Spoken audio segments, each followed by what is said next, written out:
네, 안녕하세요. 지난 84회 시험들 잘 치르셨는지 모르겠습니다. 아마 방학 말미에 있어서 학생분들은 방학 동안에 공부 많이 하셨던 분들은 좋은 성과를 거두실 수 있었을 테고요.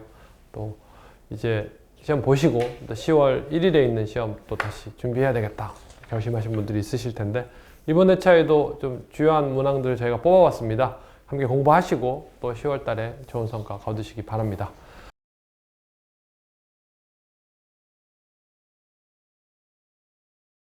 첫 번째 저희가 뽑은 문제는 공유지 비극에 관한 문제입니다. 아래 글에 대한 올바른 설명으로 가장 거리가 먼 것은 이라고 되어 있습니다.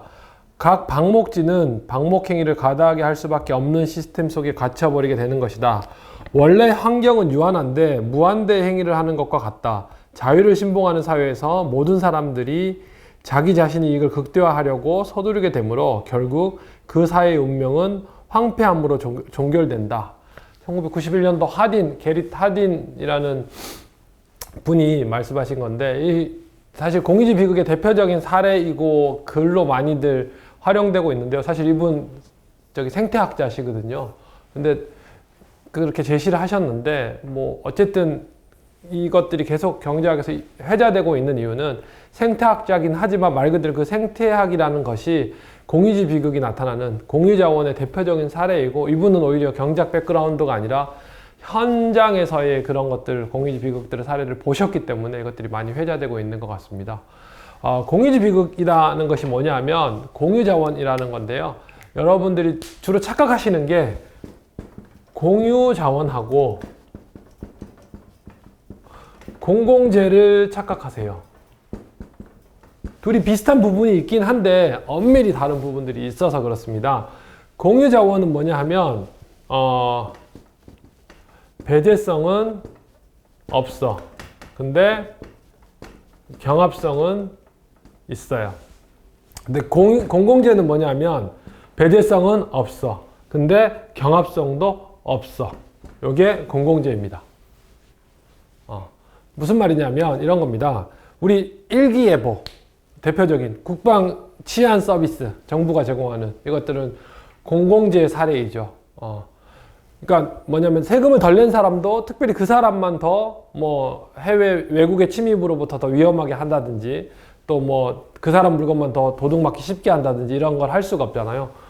배제성이 없는 거죠. 그리고 경합성 마찬가지 거죠. 내가 외국의 군대의 침략으로부터 안전해지는 것들을 누린다고 해서 여러분들의 그 누리는 국방에서의 안전이 줄어들지 않죠. 서로 다 같이 그 나라 국민이라면 다 쉐어할 수 있는 거죠. 그래서 경합성도 없어요. 그러니까 이런 공유자원의 경우에는 배제성도 없고 경합성도 없다라고 하기 때문에 사실 꼭 필요한 자인데, 국방 서비스 꼭 필요하잖아요. 그죠? 치안 서비스도 꼭 필요하고 일기예보도 꼭 필요한 정보인데, 이걸 민간이 만들려고 하면 다들 눈치만 봐. 누군가 만들면 나는 공짜로 쓰면 될 텐데, 프리라이더, 무임승차 문제가 있으니까 눈치만 봐. 그래서 이런 것들은 정부가 혹은 공공단체들이 생산해서 제공해주면 좋겠다. 시장에서는 스스로 해결하기가 어려운 영역이다라고 하는 것들이 공공재입니다. 반면에 공유자원은 뭐냐 하면 배제성이 없어요. 이거는 공공재랑 똑같아요. 누구도 주인이 없는 거기 때문에 너는 쓸 수 없어 라고 할 수 없는 거지. 근데 경합성은 있어요. 그걸 누군가가 쓰면 다른 사람은 못 쓰게 되는 겁니다. 앞에서 얘기했던 방목지가 대표적인 사례인 거죠. 무슨 말이냐면, 저도 소를 키우고 여러분도 소를 누가 키워요. 소는 누가 키우고 하지만 우리 다 같이 소를 키운다고 생각해 봅시다. 근데 그 소를 키울 수 있는 풀밭이 제한돼 있어요. 제한돼 있는데 주인이 없어. 누구든 그 소를 키울 수 있는 풀밭에서 풀을 먹이면 돼 라고 한다는 거죠. 근데 그러면 뭐 너는 오지 마, 너는 와, 이런 얘기를 서로 못 하잖아. 그렇죠? 그런 상황인데, 이런 상황에서 이거는 이제 공유자원인 거죠. 근데 이 공유자원이 어떻게 하면 비극이 되느냐? 공유자원에 대해서는 보통 우리 약물에 대해서 약물을 오남용하지 맙시다 라고 하잖아요. 오용하지 맙시다, 남용하지 맙시다 라고 하는데, 오용은 뭐죠? 잘못 사용하는 거죠. 그걸 오용이라고 하고, 남용은 뭐죠? 많이 막 사용하는 거죠. 그러니까 배가 아픈데 감기약 먹는 건 약물을 오용하는 거지. 그죠? 저희 약사가 아니라서 정확하게 모르지만. 근데, 배가 아픈데 소화제를 적당히 먹어야 되는데 지나치게 많이 먹는 건 뭐죠? 남용한다라고 하죠. 공유자원도 그렇습니다. 공유자원은 오용하진 않아요. 뭐 예를 들면 풀밭에서 뭐 여기 수용을 한다든지 이런 일은 없겠죠. 근데 남용한다는 거지. 무슨 말이냐? 풀밭은 우리 모두의 것이야. 우리 소를 키우는 우리 모두의 것인데 적당히 소들한테 풀을 먹이면 어떻게 되죠? 그 소들이 풀을 먹고 소들도 토실토실 살이 찔 거고, 적당히 먹으면 그 풀밭이 어떻게 돼요? 다음에도 풀이 날 거예요. 근데 누구 옆집애가 소를 막 밤 늦게까지도 막 그냥 풀밭을 아주 그냥 완전 뿌리까지 다 먹게 만들어. 그럼 고집 소들은 딴 집 소들에 비해서 조금 더 살이 토실토실 오를 거야. 그렇죠? 그럼 옆에 있는 친구가 보고 어씨 나도 그렇게 해야지 하고 점점 더 많은 사람들이 더 많이 필요 이상으로 소들을 방목하고 키우고 많이 풀을 뜯게 하면 어떻게 돼요? 거기는 이제 목초지가 아니라 황무지가 되는 거죠. 그래서 적당히 서로 공유 자원들을 적당히 쓰고 쉐어하면 좋을 텐데 극단적으로 쓰면 공유 자원들이 고갈된다. 그래서 적절히 썼을 때는 다음에도 쓸 수 있는데 그런 기회들이 없어진다라고 하는 거죠. 환경이 대표적인 그런 예들이죠. 바다에서 막 작은 새끼 물고기까지 다 잡는 것, 뭐 이런 것들이 이제 공유지 비극의 대표적인 사례들이 될 겁니다. 오케이. 그래서 이제 하딘이라는 그 생태학자가 이런 것들에 대한 얘기들을 했습니다. 그래서 이제 저희 선택지들을 보시죠. 1번 밑줄친 기흑. 그 사회의 운명은 결국 황폐함으로 종결된다. 이거 공유지 비극을 뜻한다. 맞는 말입니다. 2번 배제성은 큰데 반해서 경합성이 없는 재화이다 라고 했어요. 이게 틀린 선택지입니다. 앞에서 말씀드린 뭐죠? 배제성은 적은데 반해서 뭐죠? 경합성이 큰 재화. 이게 공유지 비극입니다. 경합성. 그러니까 누군가가 쓰면 다른 사람이 못 쓰게 된다. 한정된 재화, 제한된 재화이기 때문에 그렇다라는 겁니다. 자, 그 다음에 3번 밑줄 친 기흑과 같은 문제는, 그러니까 우리 공유지 비극과 같은 문제는 뭐죠? 소유권의 획정을 통해 해결할 수 있다라고 되어 있습니다. 여기가 저희가 특별히 요새는 그래서 획정이라는 말에 한자를 변기를 했어요. 그냥 획정이라고 했더니 가끔 시험 치다가 이런 분 있어요. 손 드시더니 이거 오타인 것 같아요. 확정인데 획정이라고 돼 있는 것 같아요. 확정도 틀린 말은 아닌데요. 사실은 정확한 표현은 획정입니다. 확정은, 그러니까 공유지 비극이라는 게 뭐죠? 우리 공유의 자원이 누군가 주인이 없기 때문에 그런 일이 발생했어 라고 하는 거거든요. 그래서 사실 로너드 코즈라는 코즈 정리로 유명한 경제학자가 이 공유지 비극을 해결할 수 있는 방법이 뭐다? 서로 그 공유 자원에 대해서 사유권을 줘. 그래서 거래하게 하면 효율적으로서 남용하지 않고 효율적으로 쓸 수 있어 라고 했는데, 그 코드 정리에서 나온 거예요. 공유 자원을 확정해 주는 것들도 좋지만 그거보다 더 정확한 표현은 뭐다? 획정한다라는 거죠. 네 건지 내 건지 정확하게 나누어서 확정하는 걸 획정한다라고 합니다. 그래서 이게 더 정확한 표현입니다. 오케이. 그 다음에 4번 혼잡한 시간대 공용 와이파이는 그의 환경과 같은 범죄에 속하는 재화로 볼 수 있다. 그쵸? 우리 사람들 많은 지역, 지하철이나 혹은 막 이용객들이 많은 데서의 공용 와이파이, 무료 와이파이들 같은 경우에는 뭐죠? 대표적인 자료가 될 수 있는 거죠. 무료 와이파이니까 누구든 뭐죠? 핸드폰이나 태블릿이 있으면 접근할 수 있을 거예요. 배제성은 없어요. 근데 너무 많은 사람들이 쓰고 있어서 이제 트래픽이 떨어지고 이제 속도가 떨어지고 있어요. 이건 뭐죠? 그럼 경합성이 크게 된 거죠. 그러니까 이거는 공유 자원이라고 할 수 있는 거죠. 자, 그 다음에 5번. 오랜 기간 이해관계를 공유하는 소규모의 공동체의 경우 기후과 같은 문제가 발생하지 않도록 주민자치에 의해 효율적인 관리가 이루어지는 사례가 많이 관찰된다라고 합니다. 무슨 말이에요? 공유 자원에 대해서 우리 선조들의 지혜들이 있다는 거죠. 저 이제 예전에 많이 봤었는데 정글의 법칙 같은 거 이렇게 예능 보면 그 정글에 있는 사람들의 격언 이러면서 자기들이 먹을 것 이상은 사냥하거나 채취하지 않는다. 자연에게 돌려준다. 뭐 이런 그 나름의 규칙들이 있잖아요. 그런 내용들 곰곰이 되짚어보고 살펴보면 공유 자원의 비극, 남용을 방지하는 기능들을 제법 많이 갖고 있습니다. 그래서 5번도 맞습니다. 그래서 가장 틀린 선택지는 뭐다? 2번입니다.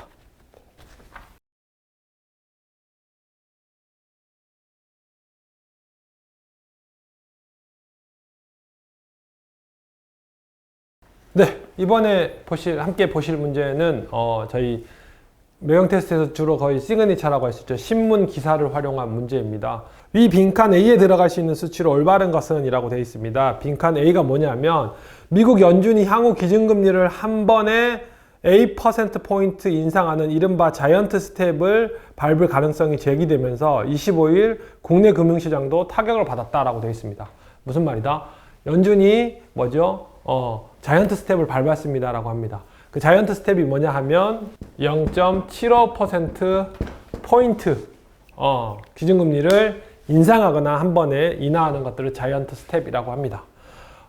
여기에 대한 배경을 좀 설명을 해드리면 그렇습니다. 통상 우리나라도 마찬가지고요. 미국의 중앙은행인 연준도 마찬가지고요. 통화 정책을 할 때 있어서 특히 금리에 관한 정책을 결정할 때는 보통은 단번에 확 극단적으로 금리를 조정하지 않습니다. 지금 물가가 너무 올랐네. 혹은 지금 물가가 너무 떨어졌네 하면서 뭐 금리를 2%, 3% 이렇게 움직이지는 않습니다. 금리라는 것이 경제에 있어서 굉장히 제일 중요한 거시지표다라고도 할 수 있기 때문에 감히 말씀드릴 수 있습니다. 그렇기 때문에 이것들을 너무 극단적으로 많이 옮긴다, 조정한다라는 것은 아주 경제에 크리티컬한 영향을 미칠 수 있기 때문에 점진적으로 움직이는 것들이 일반적입니다. 통상 뭐 통화 정책에 관련된 금통위를 하는 간극이 뭐 한 달 간격이 될 때도 있고 뭐 좀 길 때는 2달 간격이 될 때도 있지만 통상 1년에 여러 차례, 미국 간격이 좀 다르긴 하지만 8차례 혹은 10차례 가량 이렇게 통화 정책들을 하는 데 있어서 뭐 여러 차례 할 기회들이 있기 때문에 단번에 이렇게 시장에 충격을 주지는 않겠다라는 것들이 일반적인 견해였습니다. 특히 이제 미국에서 연준 의장을 가장 오래 했던 80년대부터 2000년대 초반까지 연준 의장을 했던 그린스펀이 이 제도를 처음 만들었습니다. 0.25%씩 기준금리를 조정하는 것들을 그린스펀이 주로 했고 이것들을 베이비 스텝이라고 합니다. 그래서 통상적으로 이제 한 20여 년 동안, 최근 30여 년 동안 0.25%씩 기준금리를 조정하는 것들이 뭐 미국의 연준뿐만 아니라 한국 역시도 관례화되어 있었습니다. 그런데 최근에 이제 뭐죠? 빅스텝이라고 하죠. 0.5%씩 기준금리를 조정하는 걸 빅스텝이라고 합니다. 한국도 그렇고 연준도 그렇고 빅스텝을 밟았어요. 뭐냐면 지금은 생각보다는 인플레이션이 심각하네. 이걸 빨리 막 인플레이션 불꽃을 빨리 이제 우리가 진압해야 되겠어 라고 하면서 0.5%씩 금리를 조정했어요. 빅스텝이라고 했는데 그렇게 했는데도 최근에 어떻게 됐죠? 물가가 계속해서 상승하고 있습니다. 최근 30년 이래 가장 어떻게 보면 오일쇼크 이후에 가장 높은 물가 상승률을 보이고 있다고 해도 과언이 아닌데요. 그러다 보니 이제 좀 다급해진 연준이 자이언트 스텝이라고 하는 0.75%라고 하는 보통의 기준금리보다도 조정치보다도 3배나 되는 금리 조정들을 했기 때문에 이걸 자이언트 스텝이라고 하고 당분간은 중요한 이슈가 될 거라서 여러분들 좀 주의해서 보시면 좋을 것 같습니다.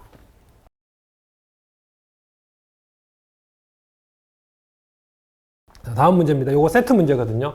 위 기사에 대한 올바른 해석으로 가장 거리가 먼 것은? 이라고 했습니다. 그래서 첫 번째 선택지. 현재 국내 비용 인상 인플레이션이 발생하고 있다 라고 했습니다. 오케이. 이 부분은 이제 기사 내용 안에 있는데요. 최근에 이제 뭐죠? 원자재 가격, 천연가스, 석유를 비롯한 원자재 가격들이 많이 오르고 있죠.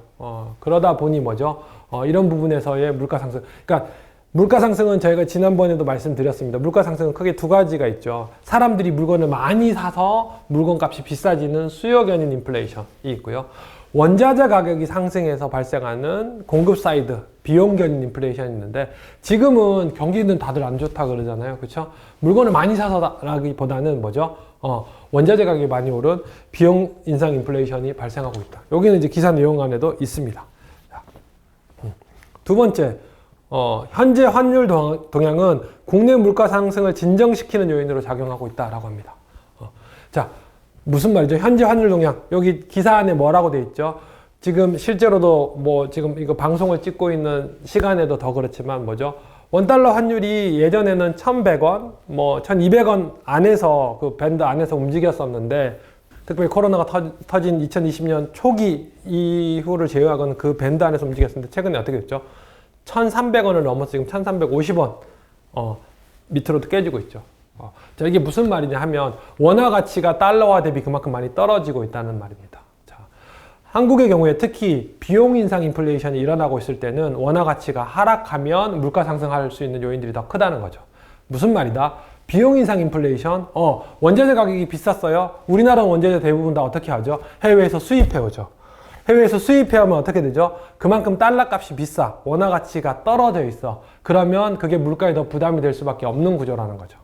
정리해 드리겠습니다. 자, 똑같이 기름을 수입해 오는데 원달러 환율이 1달러당 1,000원일 때는 기름을 예를 들면 $10,000달러치 수입해 온다. 그럼 1,000만 원만 지불하면 돼. 근데 지금처럼 원달러 환율이 어떻게 돼요? 1350원이야. 그럼 똑같이 기름을 어떻게 돼요? 10,000달러치 수입을 해야 돼. 어떻게 되는 거예요? 1350만 원을 지불해야 된다는 거죠. 당연히 물가가 오를 수밖에 없는 구조입니다. 근데 선택지에서는 물가를 진정시키는 요인으로 작용하고 있다라고 했으니까 틀린 선택지가 되겠습니다. 3번, 향후 가계의 이자 상환 부담의 증가로 인해 소비 위축 또는 총수요 감소로 이어질 위험이 있다. 그렇죠. 금리가 높아지면 최근에 우리나라도 이제 주택 가격이 많이 올라가고 또 이제 여러분들도 그렇지만 많이들 주식들도 사시고 하면서 대출들 많이 받았죠. 그렇게 되면 어떻게 되죠? 대출을 많이 받은 상태에서 변동금리로 대출받은 사람들은 기준금리가 올라가면 당연히 나의 대출금리도 함께 올라가게 될 거고 수입은 똑같이 빠듯한데 뭐죠? 이자로 더 많은 비용이 지출되니까 어떻게 돼요? 소비가 위축될 수밖에 없는 구조입니다. 4번, 최근 연준의 통화정책은 국내 경기 회복을 지연 또는 둔화시키는 외적 요인으로 작용할 가능성이 크다. 앞에서도 말씀드렸지만 연준이 금리를 올렸어. 그럼 한국도 따라 금리를 올릴 수밖에 없는 구조고요. 그렇게 되면 앞에서 말씀드렸지만 수요가 위축될 수밖에 없으니까 경기가 둔화되거나 침체될 수 있는 여지들이 있는 거죠. 외부적인 요인이 되는 겁니다.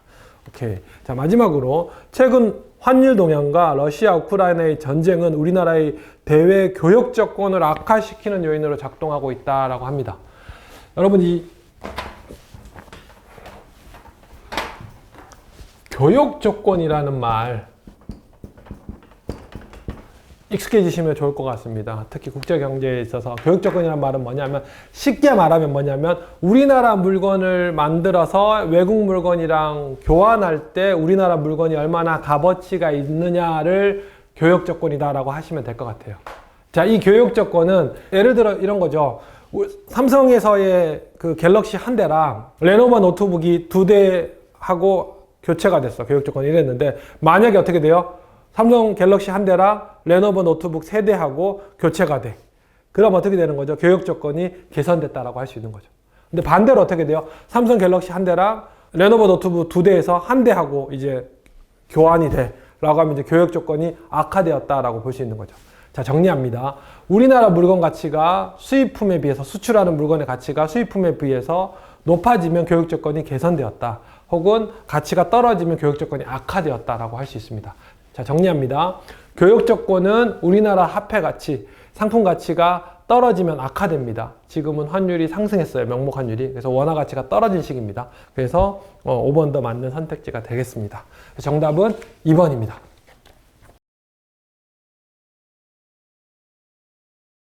이번 문제는 수직통합에 관한 문제입니다.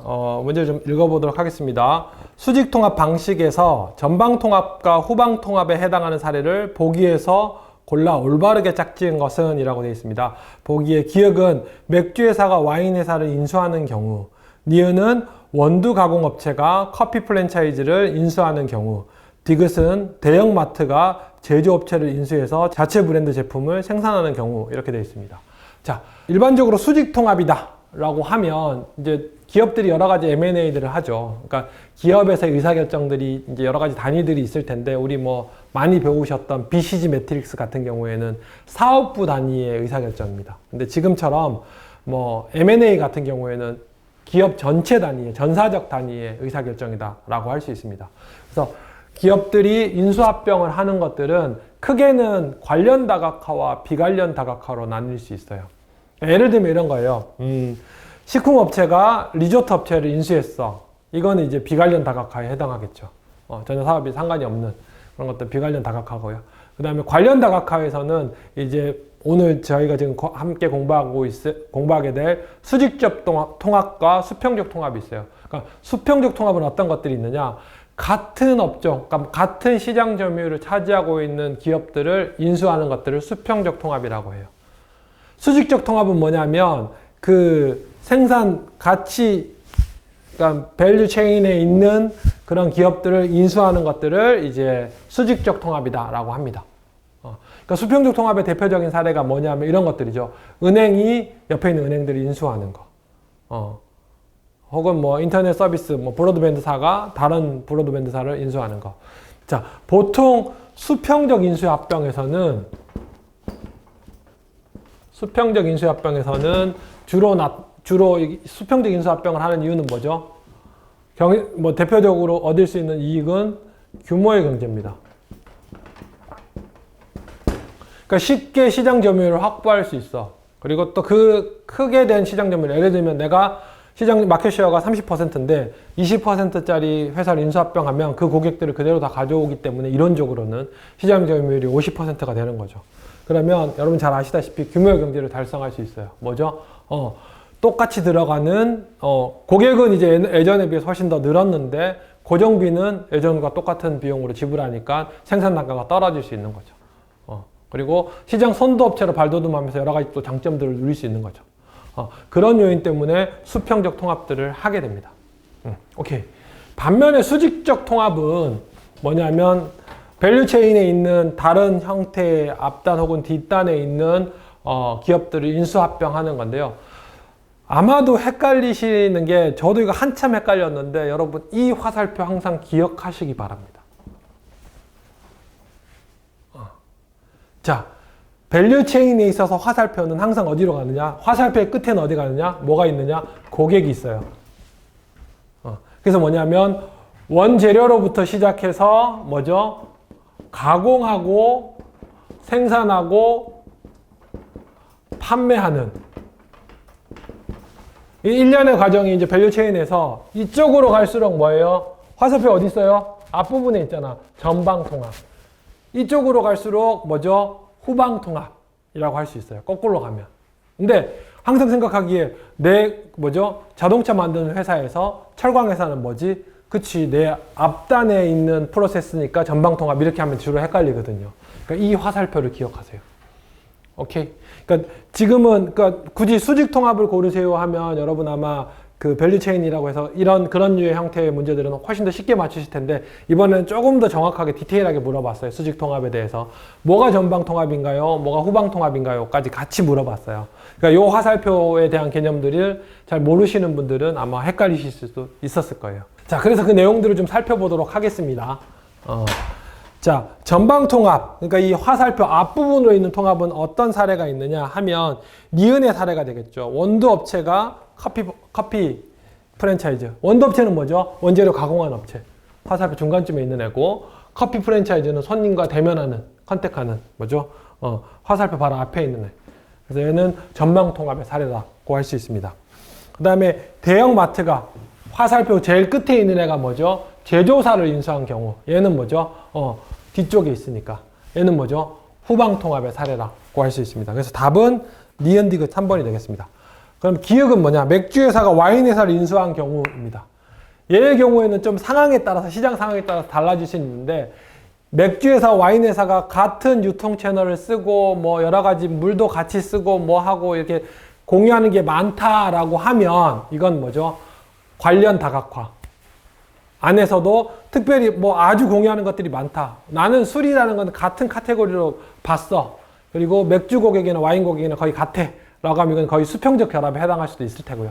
적어도 이제 관련 다각화가 될 거고. 근데 맥주 시장과 와인 시장이 아예 달라. 그럼 뭐 극단적인 경우에 이건 비관련 다각화가 될 수도 있죠.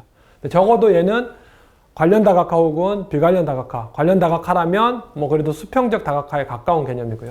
그것이 아니라면 이제 얘는 비관련 다각화가 될 거고요. 적어도 얘는 수직적 다각화랑은 전혀 상관이 없는 그런 내용이 되겠습니다. 그래서 요 다각화 개념들도 방금 보셨다시피 이 전방통합, 후방통합이 헷갈릴 뿐이죠. 나머지들은 그냥 저희 상식선에서 주로 많이 알 수 있는 부분이라서 이 내용들 잘 정리해 놓으시면 자주 출제되는 영역이라서 전략 파트에서는 주의해야 될 영역이라서 높은 점수를 얻으실 수 있을 겁니다. 네, 수고하셨습니다.